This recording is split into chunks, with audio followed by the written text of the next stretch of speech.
We flash back to a 1930s carnival. A young General Show is there, smiling, until he gets trapped inside a mysterious table of mirrors. The ancient terror of Derry has been waiting a long time to be woken up. He finds himself lost in a nightmare, a maze-like room where every wall is a mirror. He's frantic, searching for an exit, when he's suddenly confronted by a sight that defies logic. A strange, old man holding one of his own eyes in his hand. Terrified, Show finally finds a way out and runs until he bumps into his father. He pours his heart out, gasping for air, but his father doesn't believe a word of it. With a playful smirk, his dad hands him a slingshot, jokingly telling him, "If you see any more monsters, use this to protect yourself." But the joke turns cold. As they head home, their car suddenly breaks down. While waiting, Show meets a little girl selling water. He's thirsty and desperate, so he makes a trade, his slingshot for a drink. The girl leads them to her group of friends playing in the jungle, and for a moment, the horror fades. Show is having the time of his life, running deep into the trees.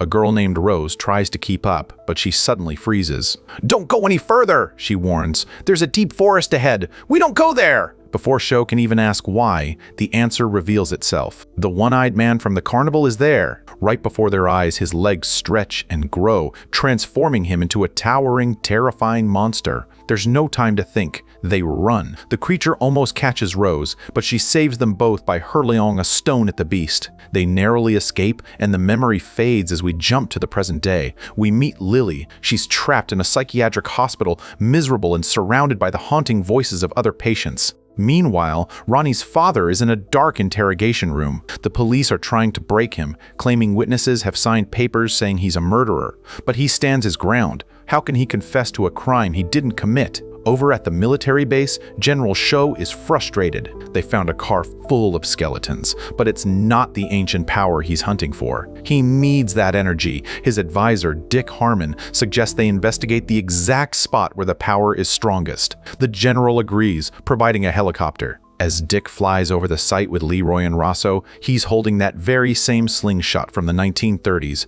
The moment he touches it, he's pulled into a trance. He's no longer in a helicopter, he's in a dark, damp sewer. He sees Pennywise's circus wagon falling into the abyss. He sees glowing eyes and a mountain of corpses. And then he sees his own grandmother, or a twisted version of her, asking, "Who are you?" In the real world, Dick's body is acting on its own. He accidentally flings open the helicopter door. Leroy grabs him just in time, saving him from a fatal fall. When Dick comes to, he warns the general, "Don't dig it up. It took over my mind. It's too dangerous." But the general isn't listening. He wants that power at any cost. Back at school, things are changing. Lily is out of the hospital and apologizes to Ronnie. She promises to help free Ronnie's father by telling the truth. They recruit Will, Leroy's son, and another friend. Their plan, to film the evil, to get proof. While the military tries to convince the townspeople to let them dig, we see an older Rose. She warns her son to stay silent about the energy. Later, we see her again 50 years into the future. She has refused to let the military dig in her town, knowing the evil it would release.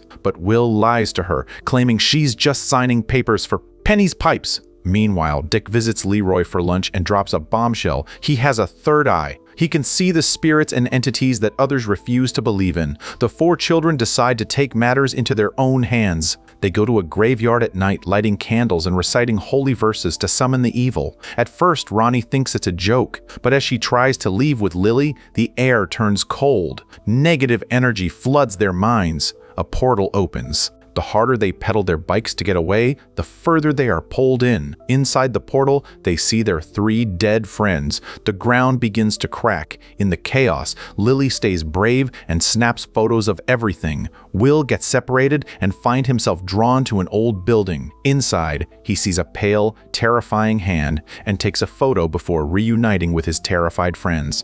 They rush to develop the film. The photos are haunting! The souls of their friends are visible, and behind them stands a tall, dark shadow with glowing eyes.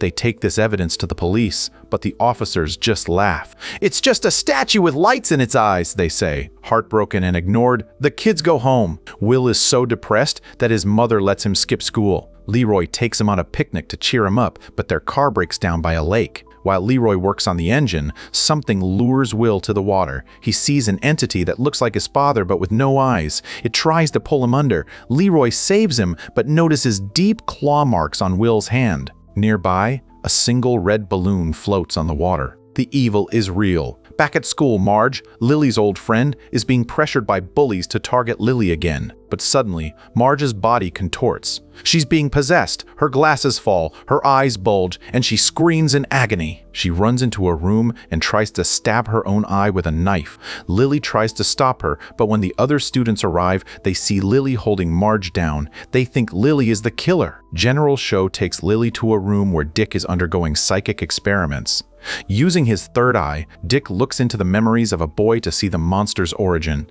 He sees the creature falling to Earth like a star millions of years ago. He learns that people once forged a dagger from the star's fragments to kill it. A young girl eventually broke the star into 13 pieces and trapped the entity beneath Derry. To stop it, they have to find those pieces in the tunnels under an old well. The general reveals his true dark motive. He doesn't want to destroy the power. He wants to weaponize it to attack other countries. Leroy is horrified. This would put everyone's family in danger. Lily visits Marge in the hospital. Marge survived but lost an eye. She lied to the police to protect Lily, claiming it was an accident. Lily then reunites with her friends, including Maddie, who has returned from the sewers. Maddie is shaking, explaining that Pennywise kept him alive just to feed on his fear. He tells them the monster sleeps during the day. That's their only chance. As Ronnie's father is being moved in handcuffs, the town is in an uproar. At the same time, Rose's memories are returning. She tells General Show, "If you use this to destroy someone, it will destroy you too." She gives the military the Star Dagger,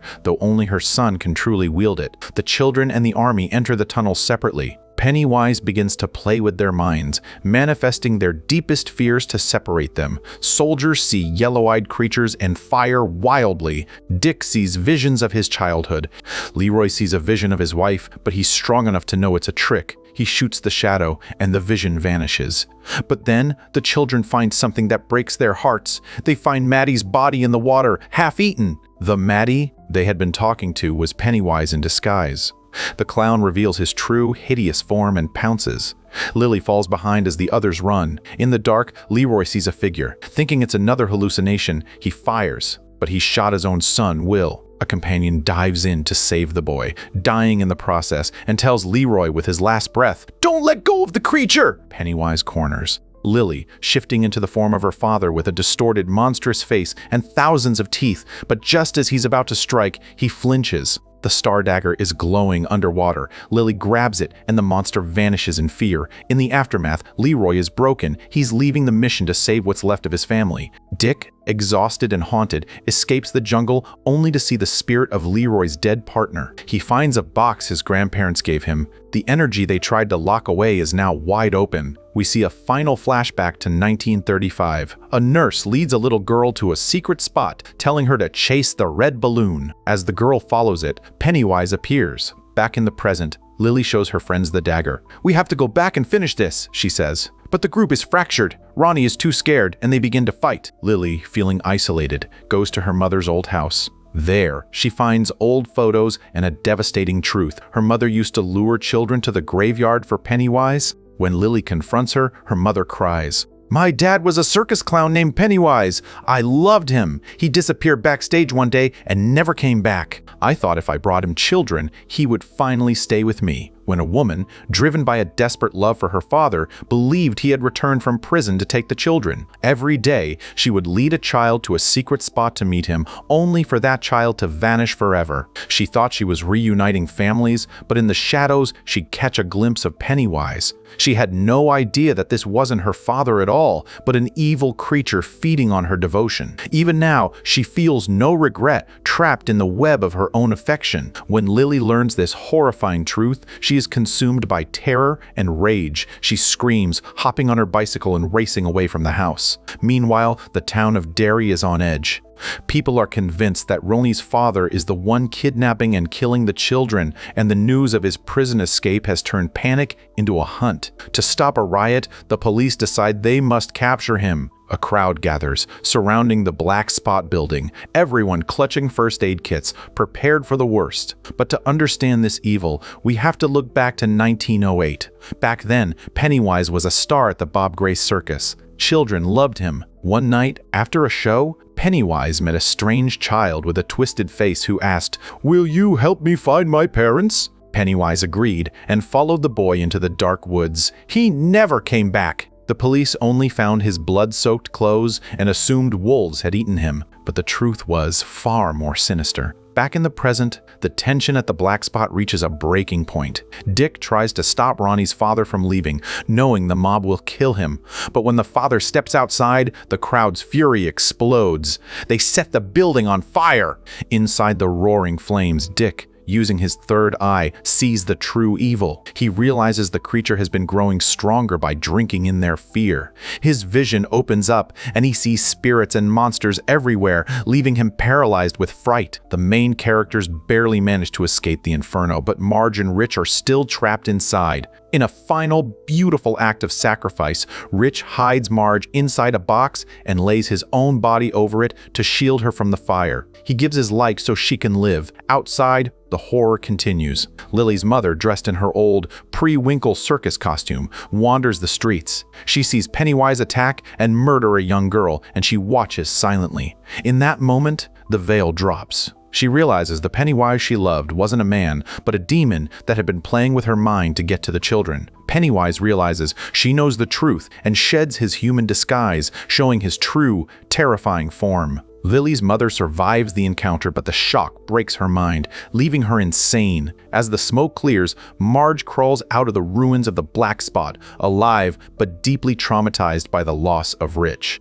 Deep in the woods, Leroy and Dick are searching for the pillars that can trap Pennywise.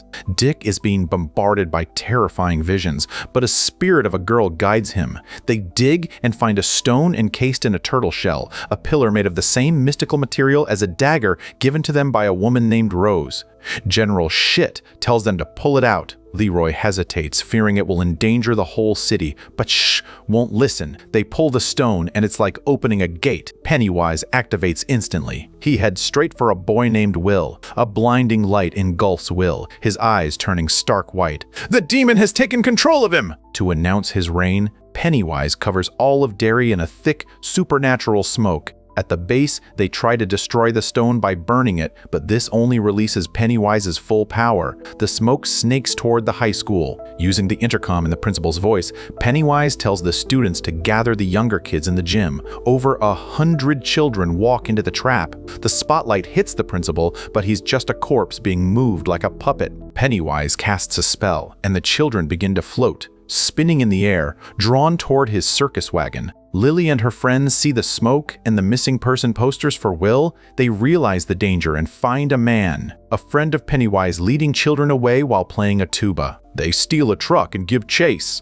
Leroy calls home, but instead of his son, he hears Pennywise's mocking laughter. Desperate, Leroy begs a dying Dick to help save his son. Dick, using his last bit of strength, agrees. General Shrews watches the monitors in confusion as the fog swallows the city. He finds Rose and a person named Shy dead at the base. Rose explains that the only way to stop this is to find the dagger, take the burnstone, and put the pillar back where it belongs. Dick uses his powers and sees that Lily has the dagger in the truck. The chase is on. The dagger's dark power starts giving Lily hallucinations, making her lose her mind. The girls decide to share the burden, passing the dagger from person to person before the madness takes hold. To reach Pennywise. They finally face him, but Pennywise grabs Marge. He taunts her with a chilling prophecy. In the future, you will have a child named Rich. Only he can defeat me. If you don't have him, I can never die. He opens his mouth, showing thousands of teeth, but then something happens. As Will reunites with his friends, his fear vanishes. Without that fear to feed on, Pennywise withers. The adults arrive, and Will hands the dagger to his father, telling him to bury it forever. But then, General Show appears. Pennywise recognizes him as the twisted-faced child from 1908. He uses Show's old trauma to regain his strength. The demon lunges for the children, burning them with fire and showing them nightmares. Just when all seems lost, the spirit of Rich appears. With his ghostly help, the children find the strength to bury the dagger. It transforms back into a glowing pillar, and the holy power incinerates Pennywise, turning him into nothing but ash. The children weep. They are happy the monster is gone, but the pain of losing Rich is unbearable. At Rich's funeral, Dick sees Rich's spirit standing peacefully behind his parents. He tells them their son is at rest, bringing them a small piece of joy. Life slowly returns to normal. Lily visits her father's grave, her heart finally free of fear. Leroy's family decides to stay in Derry, acting as its new guardians. But Derry never truly lets go. 26 years later, Lily's mother is seen smiling at a child. She whispers, "No one who dies in Derry is gone forever." Somewhere in the shadows, the mystery remains, waiting for the cycle to begin again.